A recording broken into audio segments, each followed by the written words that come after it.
On rheumatoid arthritis. What is rheumatoid arthritis? The rheumatoid arthritis is chronic inflammatory autoimmune disease that affects on joints. Rheumatoid arthritis छा आहे? Rheumatoid chronic inflammatory disease आहे जेकी joint ते effect कंदी आहे. इन जी population जेकी आहे 100 पीपल मां 3% जेकी आहे उन जी पॉपुलेशन इफेक्टेड हूंदी आहे. एज घणी हूंदी आहे 30 to 50 age.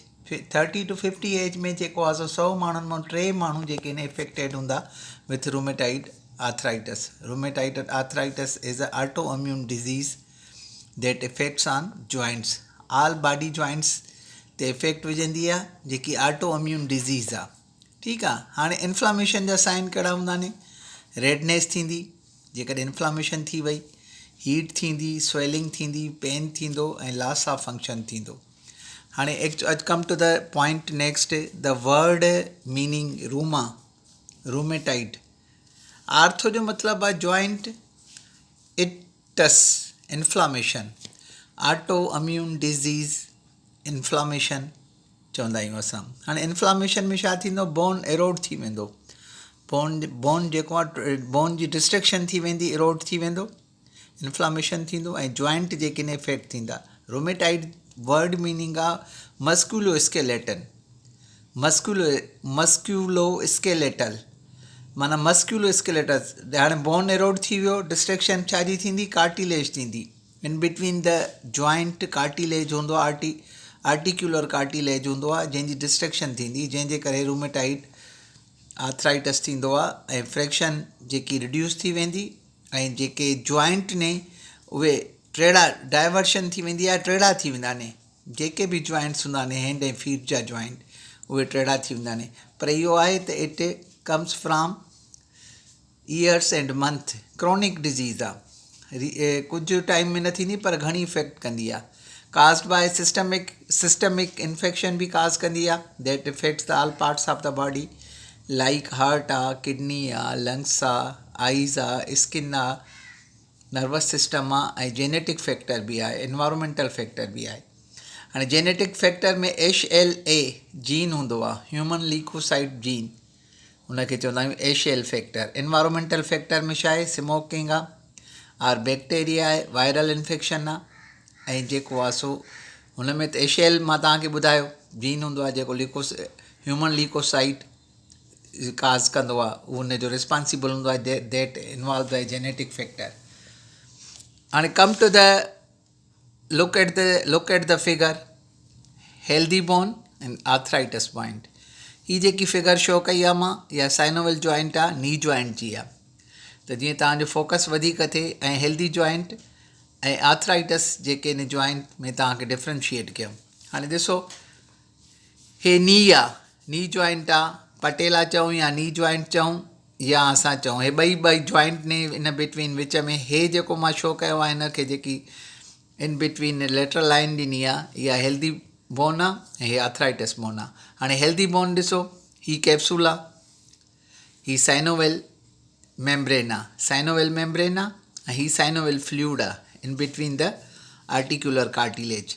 Hey articular cartilage आहे जेको मां ॿुधायो, जेको फ्रैक्शन रिड्यूस कराईंदो आहे, शॉक एब्ज़ॉर्बर आहे ऐं जेको आहे सो हिन में फ्लूइड जेको हूंदो आहे, फ्लूइड जी डेफिशिएंसीअ जे करे जेको साइनोवेल फ्लूइड जी डेफिशिएंसी थींदी आहे जंहिंमें फ्रैक्शन रिड्यूस थी वेंदी आहे ऐं जंहिंजे करे जेको आहे सो असांखे पेन जी कंप्लेन थींदी आहे. हाणे इफेक्टेड जेको आर्थराइटिस आहे उहो ॾिसूं असां पोर्शन, उहो उन जो पार्ट ॾिसूं. हाणे आर्थराइटिस में ॾिसो ओस्टोसाइट्स ऐं सेल्स ने जेके डिस्ट्रैक्शन था कनि, जेके ने ड्यू टू रोमेटाइड आर्थराइटिस हिनखे जेकॾहिं थी वियो आहे त ओस्टोसाइट्स ईंदा ऐं उते सेल जेके ने कटिंग कंदा ऐं सेल जी डिस्ट्रैक्शन थींदी. मैक्रोफेजिस बि पइजी वेंदा. ऐं मैक्रोफेजिस त तव्हांखे ख़बर आहे जेके अम्यून सेल्स हूंदा आहिनि जंहिंखे कॉल थींदी आहे ऐं उहे पंहिंजो परफॉर्म कंदा आहिनि ऐं उहे जेके ने से जेकी बि उनजी ड्यूटी हूंदी आहे उहा सरेंजाम हिते हिन जी ड्यूटी हूंदी आहे, इनगल्फमेंट कंदा आहिनि.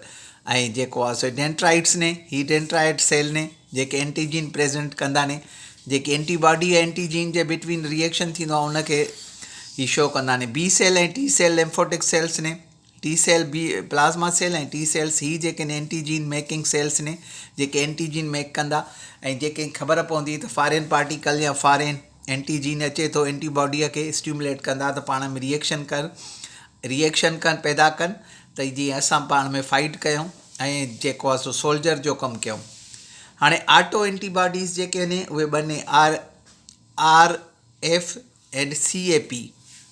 हाणे RF छा आहे, रूमेटाइड फैक्टर आहे, ऐं CAP छा आहे, CAP जेको आहे सो असां चवंदा आहियूं पोस्ट ट्रांसलेशनल जेको आहे सो पोस्ट PTM बि चवंदा आहियूं ऐं CPA चवंदा आहियूं। CAP चवंदा आहियूं असां चवंदा आहियूं त आर्जिनिन रिप्लेस सिट्रलिन। ठीकु आहे। हाणे हे ॿ जेके फैक्टर हूंदा आहिनि जेकी टेस्ट कराई वेंदी आहे उन में ॾिठा वेंदा आहिनि। उन में छा ॾिठा वेंदा आहिनि त हे ॿई एंटीबॉडीज़ ॾिठी वेंदियूं आहिनि। जेकॾहिं इन्हनि जी लेवल वधियल आहे बॉडीअ में त he or she suffered from rheumatoid arthritis. हाणे एंजियोजेनेसिस कीअं थो थिए, हे एंजियोजेनेसिस मां हिते शो कयूं ने त वेसल जी फॉर्मेशन थी थिए, पहिरीं डिस्ट्रक्शन थी वई, हाणे एंजियो चइबो आहे वेसल खे, जेनेसिस माना फॉर्मेशन आहे। हाणे रोमेटाइड फैक्टर में कहिड़ा कहिड़ा था अचनि, हाणे एंटरसिट्रलेटेड पेप्टाइड एंटीबॉडी टेस्ट आहे जंहिंखे ACP बि चवंदा आहियूं शॉर्ट फॉर्म में। RF चवंदा आहियूं रोमेटाइड फैक्टर जेको ॾिठो हूंदो आहे उनखे छा ॾिठो वेंदो आहे, उन में IgGAE मॉडिफाई हूंदी आहे जेकी RF फैक्टर में, IgGM जेकी इन्फ्लामेशन शो कंदी आहे। इहे ॿई फैक्टर शो कया वेंदा आहिनि, ॾिठा वेंदा आहिनि ब्लड टेस्ट में। जेकॾहिं इहे वधियल हूंदा आहिनि त he or she suffered from rheumatoid arthritis. हाणे असां ॾिसूं त सिट्रलेशन छा आहे। हाणे आर्जिनिन हिकिड़ी अमाइनो एसिड प्रोटीन आहे जेकी रिप्लेस कंदी आहे सिट्रलिन खे रिप्लेस कंदी आहे, जेकी न्यूरॉन इंसुलेशन कंदी आहे, स्किन जेकी कैटलाइजेशन कंदी आहे, इम्यून फंक्शन में हूंदी आहे, इम्यून फंक्शन खे स्टेबल कंदी आहे। बट HCl छा आहे, इम्यून हिकिड़ो जेको इम्यून सिस्टम आहे जेको मिस्टेकली सिट्रलिन फॉरेन एंटीजीन खे अंडरस्टैंड न करे सघंदो आहे, एंटीबॉडी मेक कंदो आहे अगेंस्ट द रिस्पॉन्स। हाणे एक्चुअली छा मसइलो हूंदो आहे त ऑटो इम्यून डिज़ीज़ असां चऊं कंहिंखे था, ऑटो त सेल्फ खे चवंदा आहियूं, इम्यून चवंदा आहियूं बॉडी जो रेज़िस्टेंस, डिज़ीज़ चइबो आहे काज़िंग पैथोलॉजी। हाणे ऑटो पंहिंजा सेल्स पंहिंजो पाण ई बॉडी खाई वेंदी आहे। उहो छा हूंदो आहे त आर्जिनिन जॾहिं रिप्लेस थी वेंदी आहे सिट्रलिन खे मिस्टेकली आइडेंटिफाई न करे सघंदो आहे, आर्जिनिन जाइ खे सिट्रलिन अची वेंदी आहे, उनखे रेक्टिफाई न करे सघंदो, आइडेंटिफाई न करे सघंदो, उनजे अगेंस्ट ई सेल ठाहिणु लॻंदो ऐं उहे उनखे जेको आहे सो डिस्ट्रॉय कंदा रहंदा ऐं पंहिंजा जेके सेल्स जेके फेवर वारा सेल्स अथसि, फेवरेबल सेल्स ने, उहे उनखे उनजे अगेंस्ट रिस्पॉन्स ॾींदा, जंहिंजे करे हीअ टेस्ट कई वेंदी आहे ऐं जंहिंजे करे हिनखे चयो वेंदो आहे ऑटो इम्यून डिज़ीज़, जंहिंजे असां मां ॿुधायो तव्हांखे anti citrullinated peptide antibody test RF factor.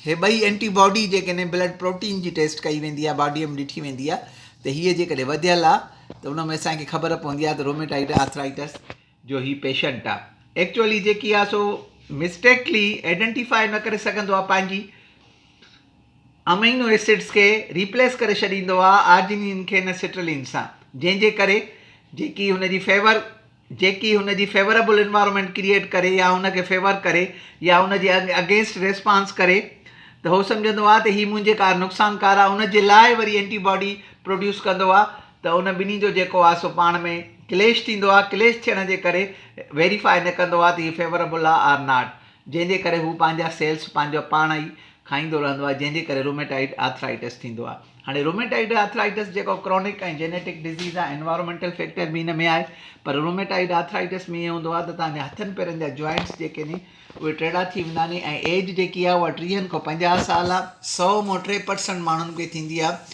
Overall. हाणे इन में जेके फैक्टर्स ने जनरली लैक ऑफ एक्सरसाइज़ आहे, ओबेसिटी आहे, ओवरवेट आहे या रिड्यूस्ड जेको आहे सो डेयरी प्रोडक्ट आहे, इहे जेके फैक्टर्स ने इन्हनि जी इन्वॉल्वमेंट आहे। छो त मिल्क अगेन मां चवंदुसि त मेजर रोल प्ले करे थो इन बोन में। जेकॾहिं मिल्क जी असांखे डेफिशिएंसी न हूंदी, विटामिन D जी डेफिशिएंसी न हूंदी त असांजा बोन जेके सो अर्ली एरोड न थींदा, रिस्ट्रिक्शन न थींदी ऐं लेट में थींदा। तॾहिं चवंदा नी त मिल्क जो जेको मैक्सिमम क्वांटिटी वठो डेली बेसिस ते, त तव्हांखे जेकी कैल्शियम जी डेफिशिएंसी न थिए. Thank U very much.